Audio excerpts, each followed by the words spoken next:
He had one other study where he went on to really kind of test this practice and the amount of hours. So let me ask you this, though, before I tell you about that. Why do you think our mobile numbers, our cell phone numbers, our phone numbers are only 7 digits? Why do you think 7 digits is the number that we have for a cell phone number? You can go ahead and make a comment on this video if you have a guess.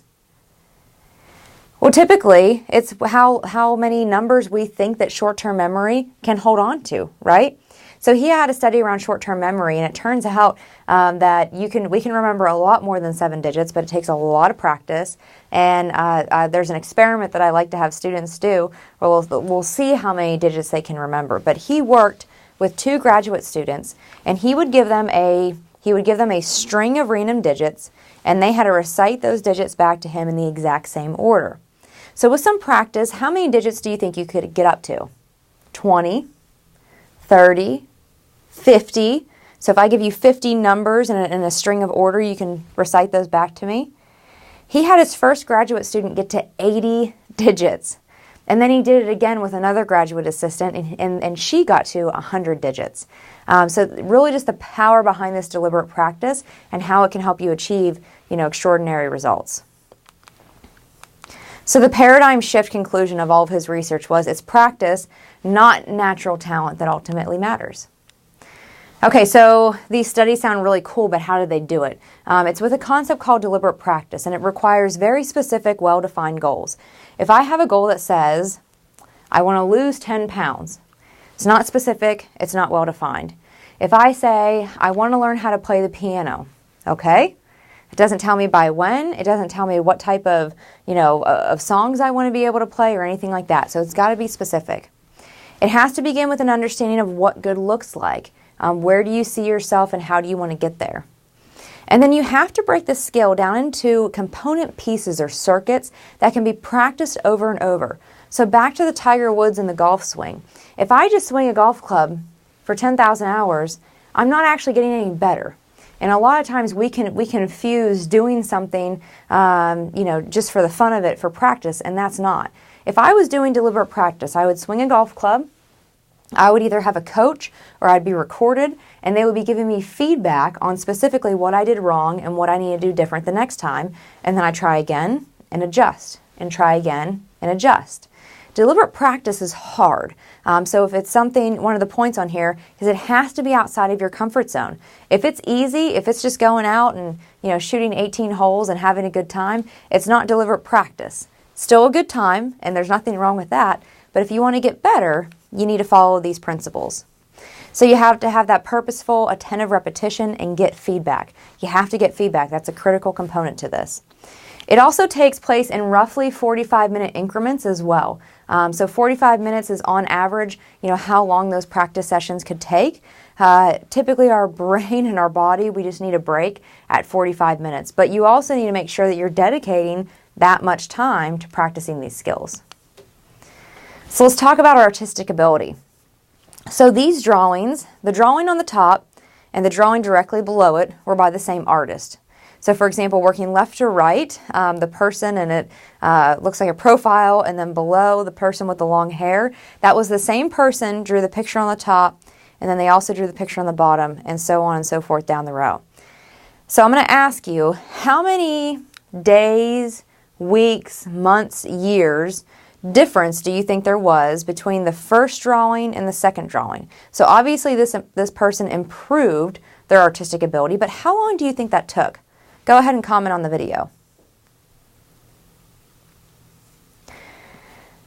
It was 5 days.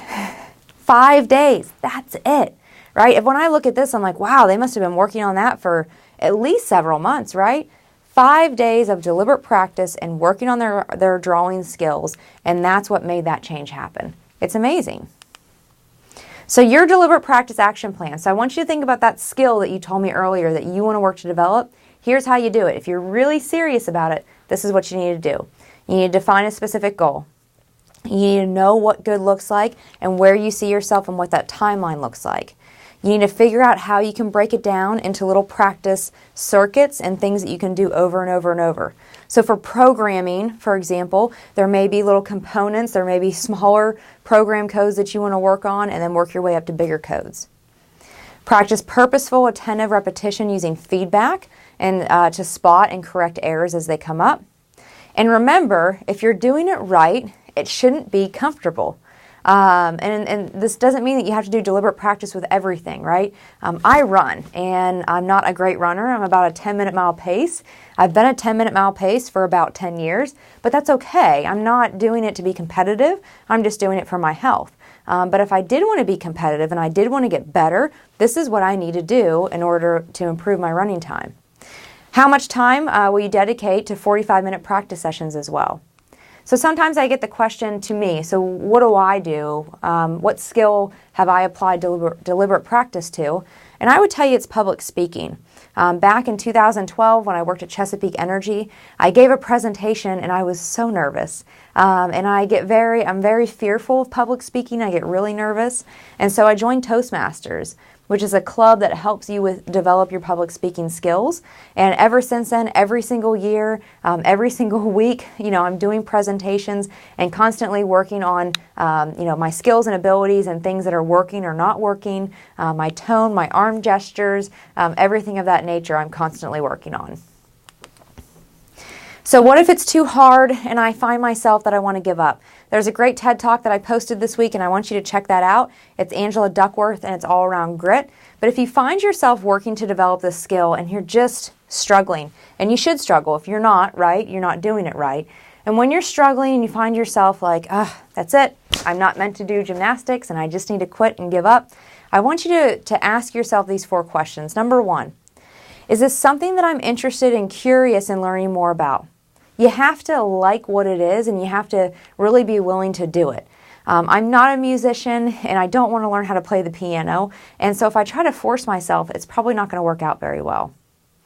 Practice. Am I set up to be successful with well-defined goals, time to develop, and opportunities to receive feedback?